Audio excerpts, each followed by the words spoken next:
रुक जाओ, चौका। ठीक, चलो बच्चों, आज क्या पढ़ने वाले हैं हम? समास पढ़ने वाले हैं। क्या पढ़ने वाले हैं? समास पढ़ने वाले हैं। हम लोग काफ़ी सारे टॉपिक पढ़ चुके हैं। संधि पढ़ ली हमने, कारक पढ़ा है, मैंने कारक बताए थे, है ना?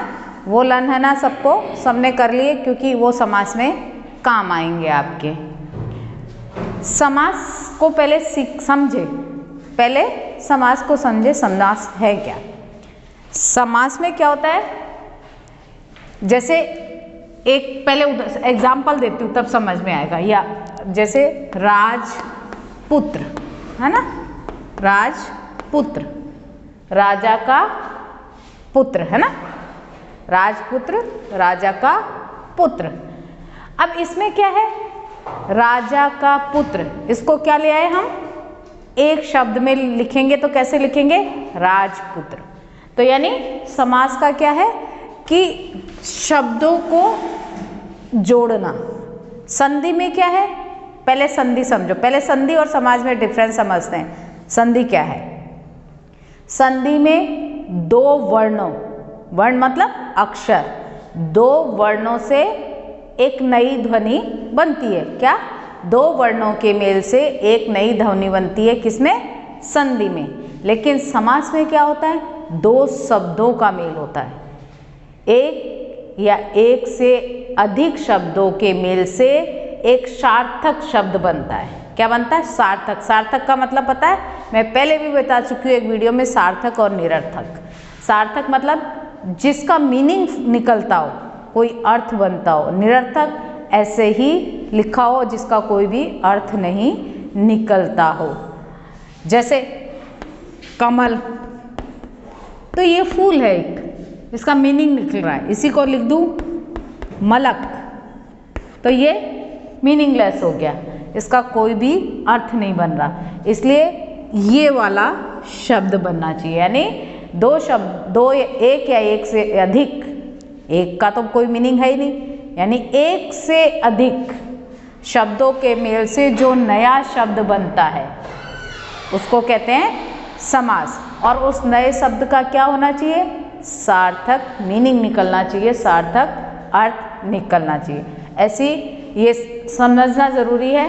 इसका कोई पूछने वाला नहीं है आपको कि समास की परिभाषा लिखो, पर जब तक बेस नहीं पता होता तो आगे बढ़ना तो लॉजिकफुल नहीं है, इसलिए इसको समझना ज़रूरी है। अब हम देखते हैं, देखो एक ट्रिक है। हालांकि अभी आप तो बहुत इंटेलिजेंट बच्चे हो, सारे इंटेलिजेंट हो, होशियार हो, तो आपको तो वैसे ही याद हो जाएंगे, पर फिर भी मैं बता देती हूँ।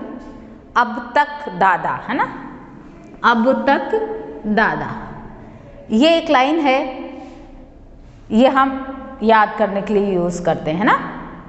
वैसे आपको ज़रूरत नहीं पड़ेगी, बहुत इंटेलिजेंट हो, होशियार हो तो सारे लोग ऐसे ही याद कर लोगे।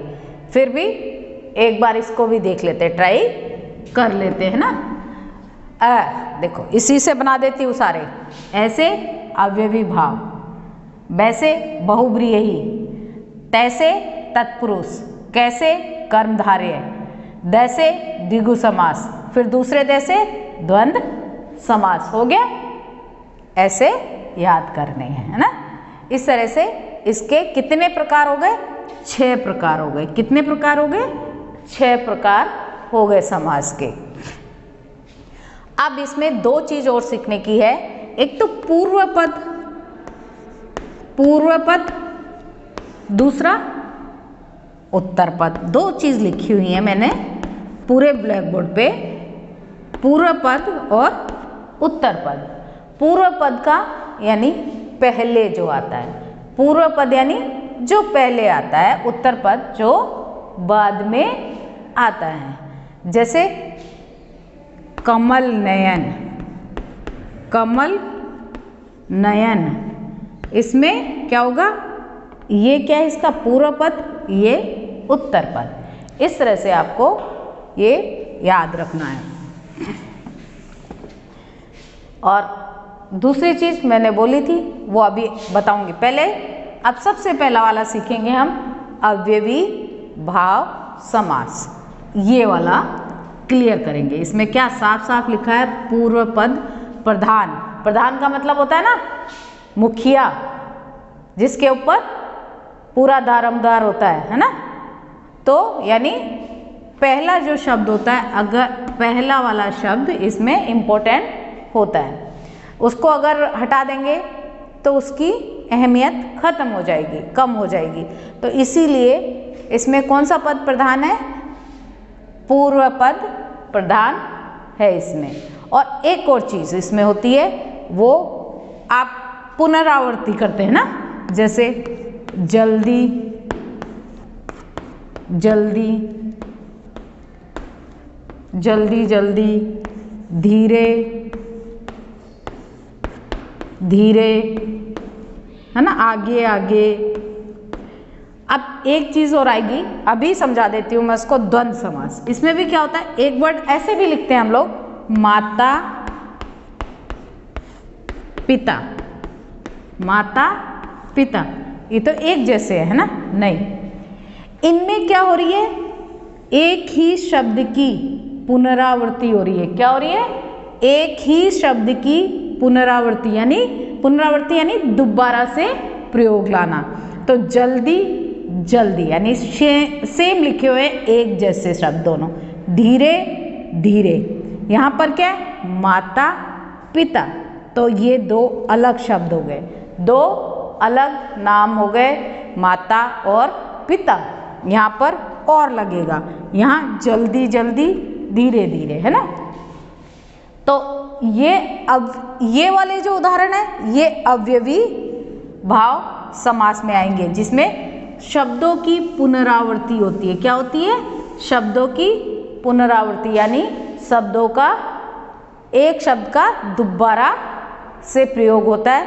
तो वो वाले किस में आएंगे, अवयवी भाव में आएंगे। कौन से समास में आएंगे, अवयवी भाव समास में आएंगे। ये इसका दूसरा, पहला वाला तो पूर्व पद प्रधान, दूसरा इसका था कि पुनरावृत्ति होती है।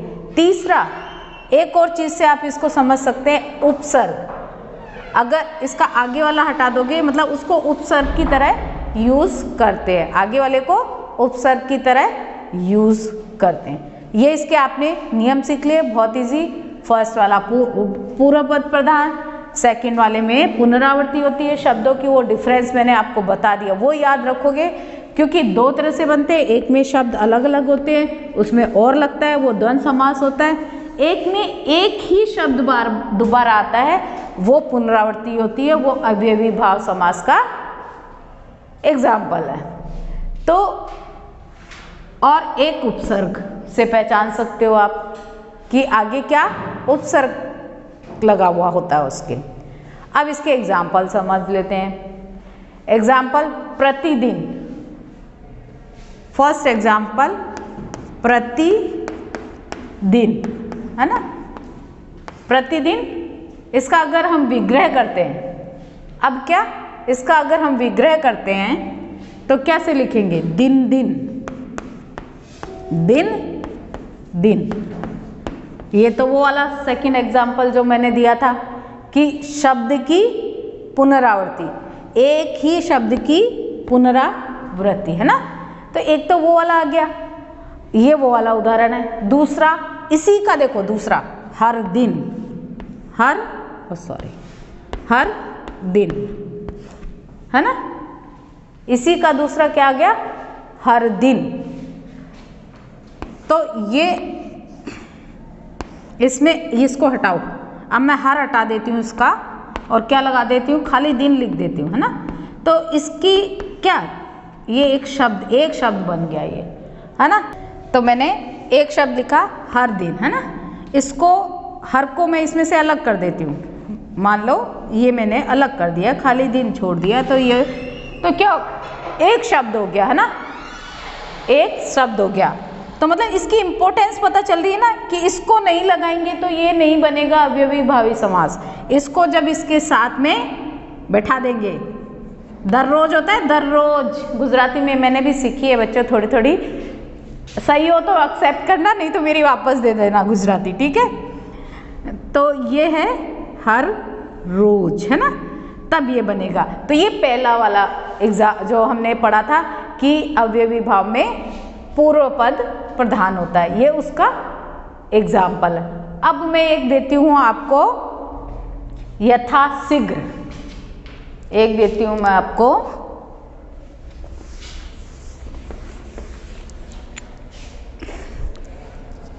यथाशीघ्र,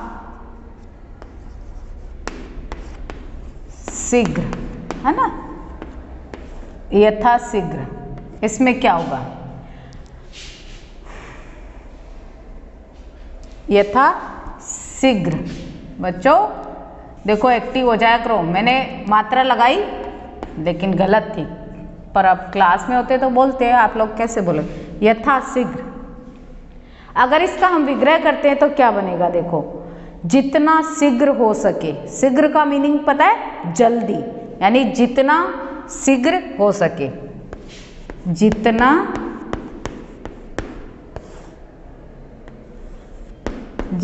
शीघ्र हो सके, है ना, यानी जितना जल्दी हो सके। अगर इसका विग्रह करेंगे तो इस तरह से होगा। अब इसमें से मैं ये हटाऊं यथा, तो यथा क्या है, उपसर्ग है ना, क्या है, उपसर्ग, है ना। तो इसलिए ये तीसरा वाला उदाहरण हो गया हमारा।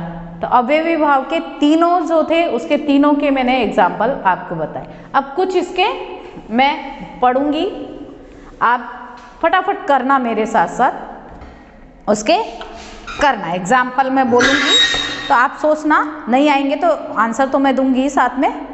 प्रतिदिन मैंने बताया था, दिन दिन या हर दिन, प्रत्येक एक एक, यानी कहते नहीं है प्रत्येक एक एक को, प्रत्येक को देख लूंगी मैं, एक एक को देख लूंगी। यथाशक्ति, यथाशक्ति के अनुसार, यथाशक्ति शक्ति के अनुसार। आजन्म, जन्म से लेकर, आजन्म ये वाला, आ जन्म, जन्म से लेकर, क्या, जन्म से लेकर अब तक, मतलब मेरे जन्म से लेकर अब तक जितनी बड़ी मैं हो गई हूँ। आमरण, मरण तक। अनुरूप, रूप के योग्य। बेखटके, बिना रोके, बे कहते हैं ना, बेखटके चले आओ, बिना रोके टोके चले आओ।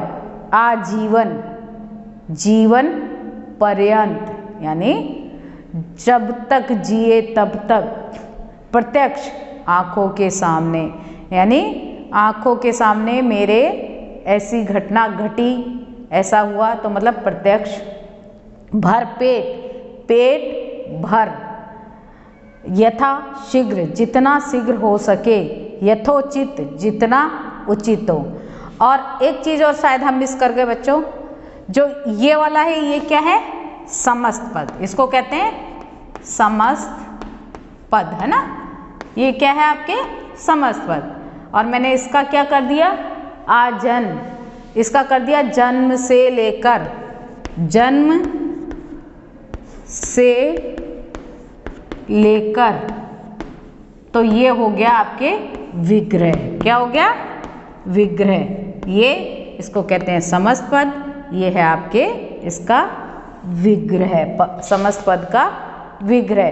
क्वेश्चन दो तरीके से आता है कि समस्त पद इसका बनाओ या इसका विग्रह करो। फिर पूछते हैं कि ये कौन सा समास है, उस समास का नाम लिखो। परिभाषा या ऐसा कुछ नहीं पूछते कि आप परिभाषा देख के लिखो, ऐसा नहीं पूछते। क्या पूछते हैं कि इसका समस्त पद का विग्रह करो और उसका समास लिखो, या विग्रह का समस्त पद बनाकर उसका समास बताइए। इस तरह से क्वेश्चन बनते हैं। अब है हमारा दूसरा, पढ़ेंगे हम, लिखा हुआ तो हमने बहुब्रीहि है, लेकिन इसको हम बाद में पढ़ेंगे। पहले कौन सा पढ़ेंगे, तत्पुरुष समास। कौन सा पढ़ेंगे, तत्पुरुष समास।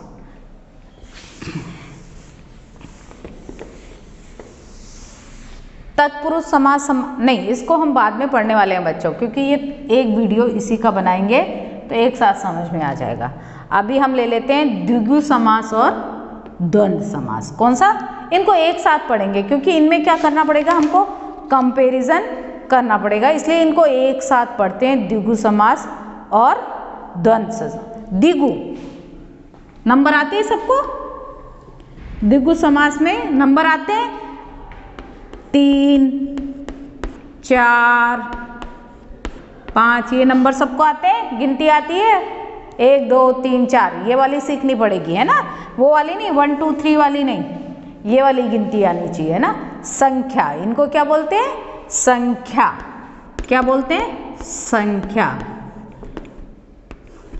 अब इसमें उत्तर पद यानी बाद वाला पद की वैल्यू होती है, प्रधान होता है, और पहला जो पद है वो संख्यावाचक होता है। कैसा होता है, संख्यावाचक होता है, यानी उसमें संख्या आती है आगे, जैसे 3, 4, 5, 7। एक चीज और, शत, ये याद कर लो, शत यानी 100 वर्ष, है ना, तो ये आपको याद करना पड़ेगा। अब जैसे तिराहा, सबसे पहले, या दोपहर, चौराहा, त्रिवेणी, शताब्दी, पंचवटी, ये तब क्लियर होंगी जब ये संख्याएं क्लियर होंगी। पंचवटी, तिराहा 3, है ना, पंचवटी 5, चौराहा 4, और सतसई 700।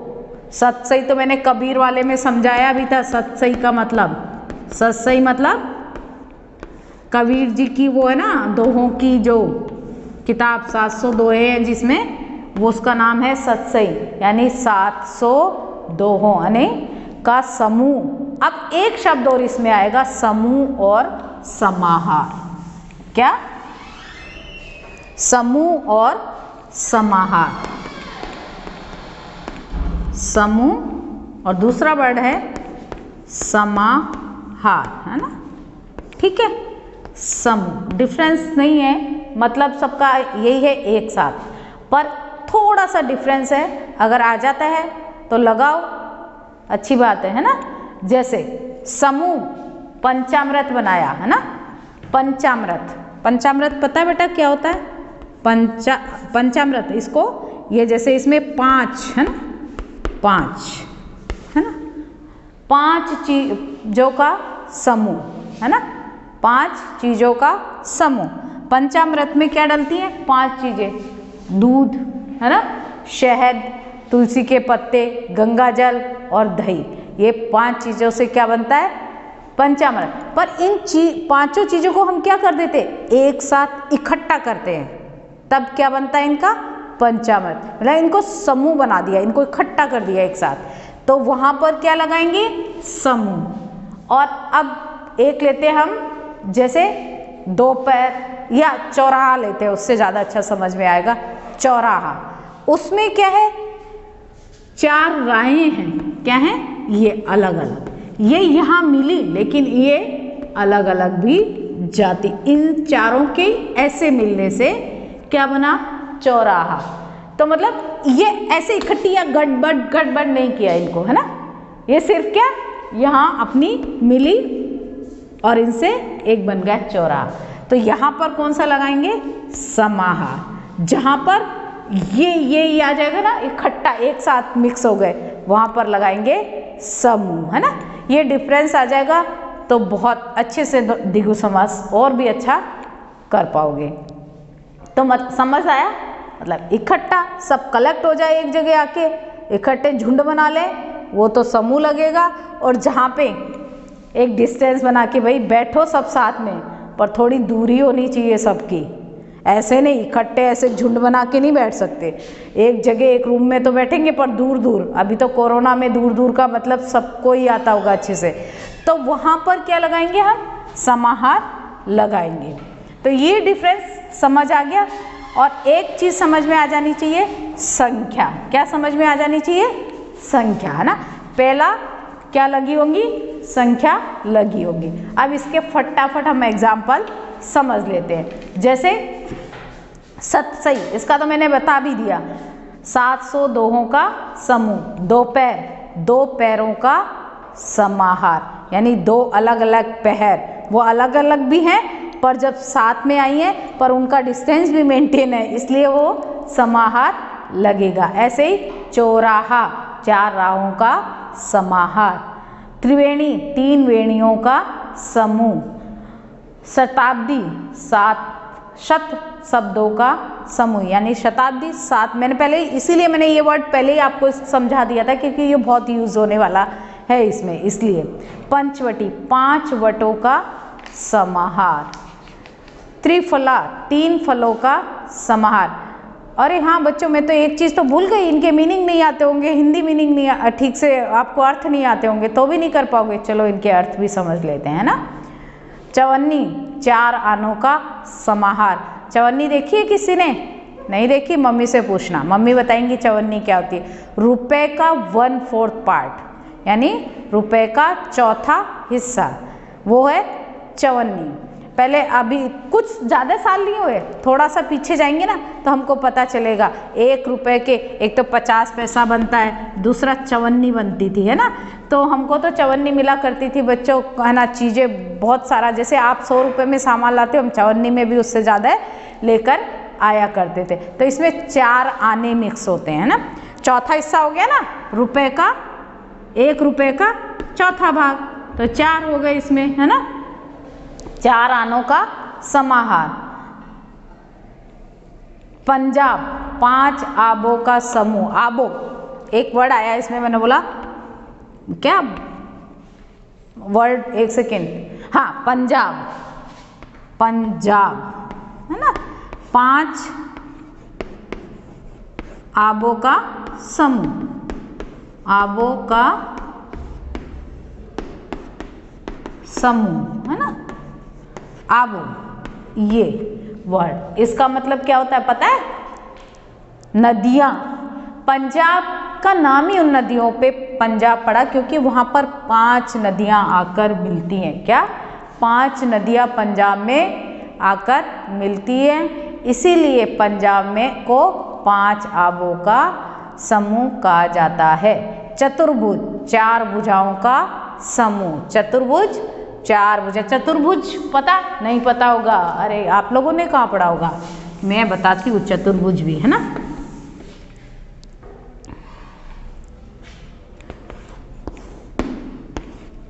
ये क्या है?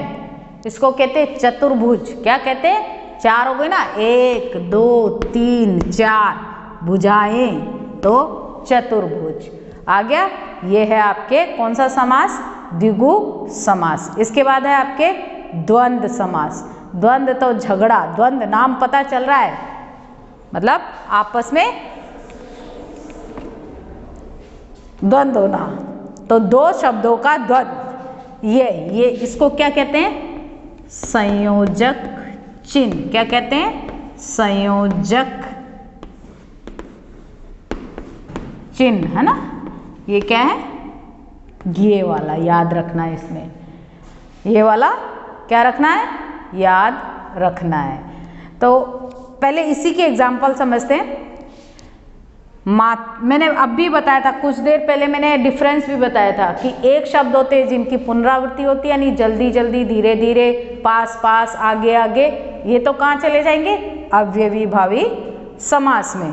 लेकिन एक होता है माता पिता, इसको ऐसे ही लिखते हैं ना, माता पिता। दाल रोटी, है ना। ये 2 इनमें क्या लगाया मैंने? बीच में इनमें भी लगा है, उसमें भी लगता है। उसमें शब्द एक जैसे होते हैं, लेकिन यहाँ दोनों शब्द क्या हैं? अलग अलग हैं। दोनों शब्द क्या हैं? अलग अलग हैं। तो जब अलग अलग हैं 2 चीज़ें, तो इनके बीच में क्या लग जाएगा? और। क्या लग जाएगा? और, है ना। माता और पिता, दाल और रोटी, तो ये 2 अलग, क्या लग गया बीच में? और लग गया। इसलिए ये कौन सा समास होता है? द्वंद्व समास। क्या लगता है? द्वंद्व समास। अभी आपके सिर्फ यही वाला आएगा आपके लेवल पर, तो यही समझ लो, इसकी यही पहचान है। यानी बस एक डिफरेंस आपको याद रखना है, कंफ्यूज नहीं होना है। वो कंफ्यूजन क्या है कि आपने सिर्फ अगर ये देखकर काम शुरू कर दिया तो हो सकता है आप गलत लिखो उसका, क्या लिखो? गलत लिखो। अगर इसको के साथ साथ आपको ये दोनों शब्द भी पढ़ने हैं। क्या? ये दोनों शब्द भी समझने हैं। अगर यहाँ पर एक जैसे हैं तो अवयवी भाव, अगर ये अलग अलग हैं तो कौन सा समास बनेगा आपके? द्वंद्व समास, यानी दो लोगों में द्वंद्व हो रहा है। क्या हो रहा है? द्वंद्व हो रहा है। तो और इसका नाम भी याद कर लो, संयोजक चिन्ह। इसको क्या कहते हैं? संयोजक चिन्ह। ठीक, द्वंद्व समास क्लियर। थोड़े से एग्जाम्पल फटाफट बता देती हूँ। पाप पुण्य, पाप और पुण्य। गंगा यमुना, गंगा और यमुना। सुख दुख, सुख और दुख। भीम अर्जुन, भीम और अर्जुन। जीवन मरण, जीवन और मरण। छात्र छात्राएं, छात्र और छात्राएं। देखो सब में दोनों शब्द अलग अलग हैं, लेकिन बीच में जो डैश लगा है उसकी वजह से क्या आ जाएगा? और आ जाएगा। हो गया। आज हमारे हमने 3 समास क्लियर कर लिए। अवयवी भाव समास, और दूसरा द्विगु समास, तीसरा द्वंद्व समास। बाकी हम अगले वाले उसमें करेंगे वीडियो में, क्योंकि एक साथ क्लियर भी नहीं होता है और समझ में भी नहीं आता है। इसलिए आज का चैप्टर क्लोज। नेक्स्ट वाले वीडियो में आपको मैं समझाऊंगी बहुब्रीहि और कर्मधारय समास। बहुब्रीहि और हाँ, एक टॉपिक रह गया था हमारा द्वंद्व समास में। ये चीज़ तो बता नहीं, दोनों पद प्रधान होते हैं। क्यों? माता और पिता दोनों इम्पोर्टेंट है घर में, है ना। दोनों में से कोई को भी अगर आप नाराज कर दोगे तो फिर एक काम नहीं मिलेगा, है ना। तो इसलिए दोनों ही क्या है? बहुत इम्पोर्टेंट है। दाल के साथ, रोटी के साथ अगर दाल या सब्जी नहीं मिली तो रोटी का स्वाद खराब है, तो उसके साथ दाल की भी इम्पोर्टेंस है ना।